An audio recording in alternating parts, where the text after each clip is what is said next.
Hi guys, Crystal Brady here, your expert in all things real estate. In this video, I want to talk about two big mistakes a lot of sellers are making right now when they go to list their home. So let's get into it. The first mistake a lot of sellers are making is they are overpricing their properties. And I don't just mean they're overpricing them a little bit, they are way overpricing them. So I'll give you an example. Let's just say a house is worth $350,000 and a seller is now deciding they think it's a good idea to list it for $400 because it's a good market.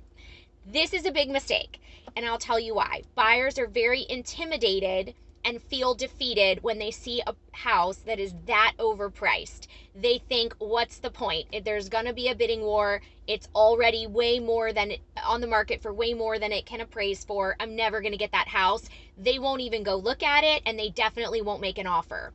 I just had this happen recently with one of my listings, and it's not the first time, but in this particular case, I listed the home on a Friday morning and went all the way until Monday with 0 showings because it was so overpriced. Buyers were completely fearful and not interested.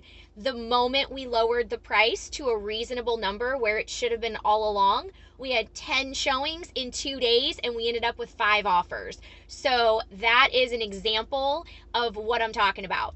Sellers being too greedy. Do not be greedy. Figure out what your house is worth. Price it just a little bit higher. Maybe in that scenario I gave you where it's worth $350, you price at $355. Now you might end up getting an offer for $365 or $370 if you do that, because you might have a bidding war and the price gets bid up over asking with people that are willing to cover an appraisal gap. And that's what you want. You want to generate as many offers as possible to try to get the highest and best offer in that scenario. So you still need to price reasonably even though it's a seller's market.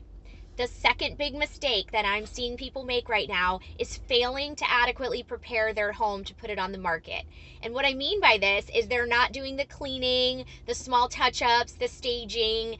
They're not concerned with those things because they're banking on the fact that it's a good market and they don't need to do those things.